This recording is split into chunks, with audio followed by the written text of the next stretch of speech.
Hi, welcome to the Sassy Spoon Kitchen. Tonight we're making an easy instant pot chicken and dumplings. Now I've already made my stock, so you don't have to learn how to do that, but I'm going to show you how to do the dumplings first. So we'll take 1 cup of self-rising flour, white lily preferred. Doesn't have to be exact because we're going to adjust this as we need to. And 1 cup of, first we're going to whisk it. Whisk the flour around. You're not really going to dirty your whisk because we're going to use a dough whisk to stir this up. Just make sure there are no lumps. Sometimes lumps get in there when the flour's stored. You don't want any lumps, or at least not big ones. Okay, so we're going to add 1 cup of heavy cream.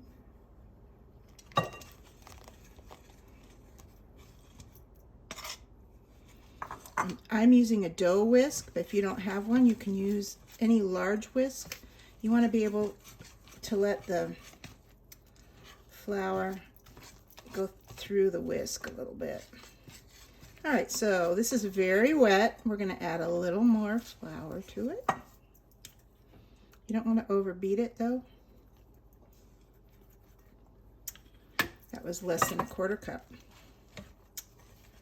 So this is getting close already. We're going to make drop biscuits into the dough, into the hot broth. They're getting very close. Maybe just a tiny bit more. There's like another teaspoon maybe, but you can judge. I'm not really going to beat this. I'm just kind of folding it over. Now, if you want to, you can add parsley to your dough. It looks kind of pretty. I'm not going to do that today, but you can do that. So, here we go. Now, this recipe makes a delicious biscuit, but I'm not making biscuits. I'm just going to put a tiny bit of flour on top so I can handle it. Okay. Perfect. Get all that goodness off. All right, that's done for now. We'll come back to that part after we get the actual soup going. Biscuit's here helping me tonight. Aren't you, Biscuit? Are you helping Mommy? Yes, you're such a good girl. Okay, that's enough of that. Otherwise, she's going to be begging for food. Okay, so you got your Instant Pot with 2 tablespoons of olive oil in it.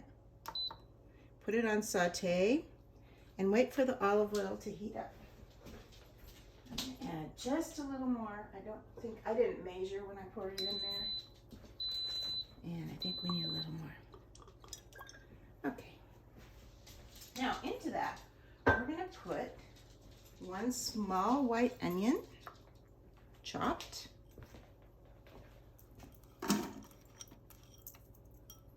And about 1 cup of celery, chopped. And 3 or 4 carrots cut kind of chunky. Now, we're going to wait until this starts to saute.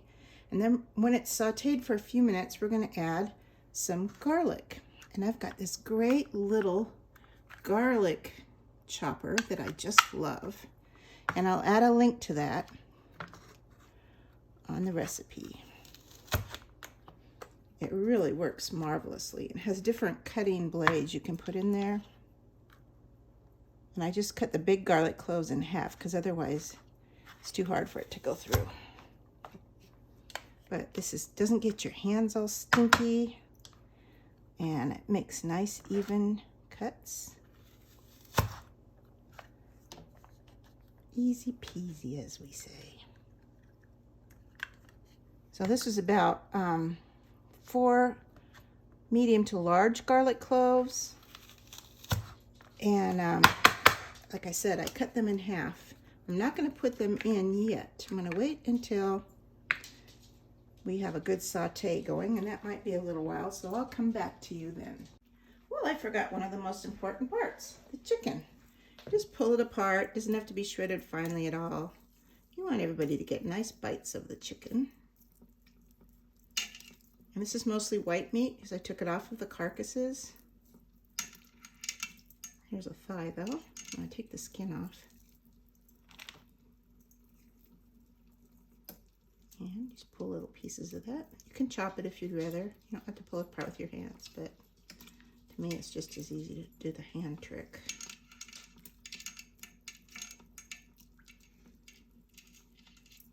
This gets very interested again. Sorry, baby. All right, I think I'll put some more in there.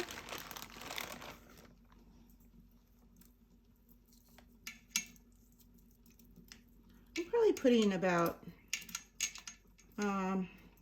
2 cups of chicken in, maybe a little less than that.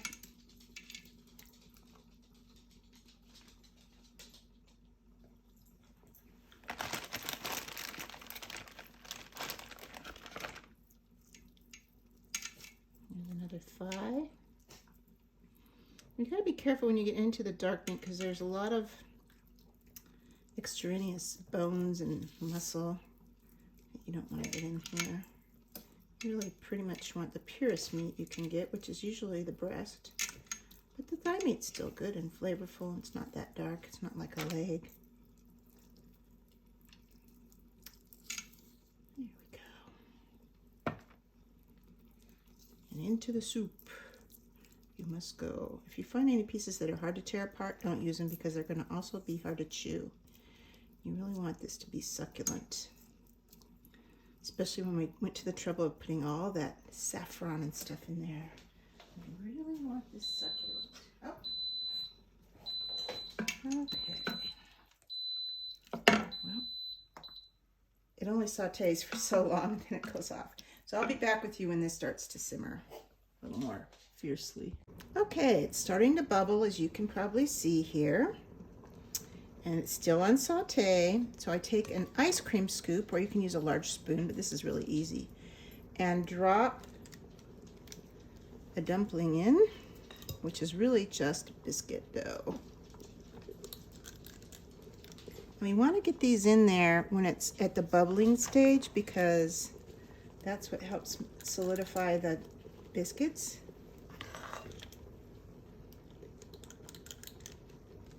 And they'll still be nice and creamy.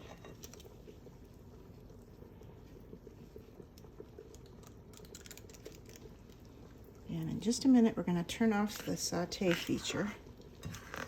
Get this last little bit of dough here for the last one.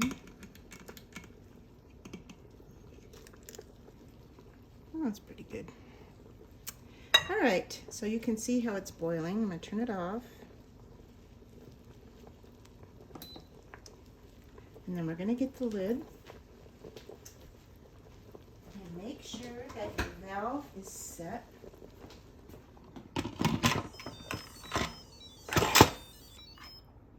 All the way over so no steam will escape. We're going to cook it for 9 minutes on high.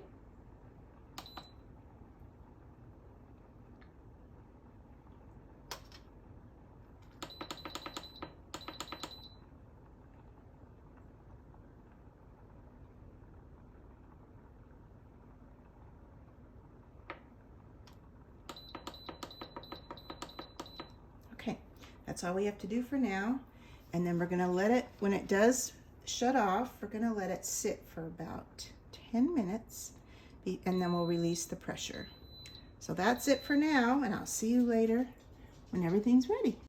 All right, okay, so I've already taken my husband's portion out here, and I'm going to get some of this chicken and broth.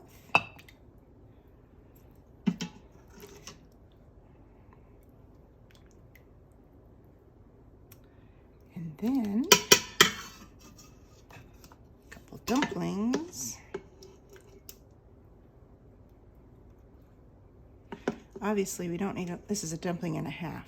We don't need a lot of other stuff with this meal. And this little bit that's left, still make a nice little soup for my husband tomorrow or the next day when he's at work. All right, so here it is. Saffron chicken and dumplings cooked in the Instant Pot for 9 minutes. Now, if you're adding the peas, when you take the lid off at this point, you do add the peas then and stir them in, and then just let them sit for about 5 minutes. That'll be enough to cook the peas all the way through. Thanks for joining us, and I hope you click like and subscribe if you're not subscribed. Thank you.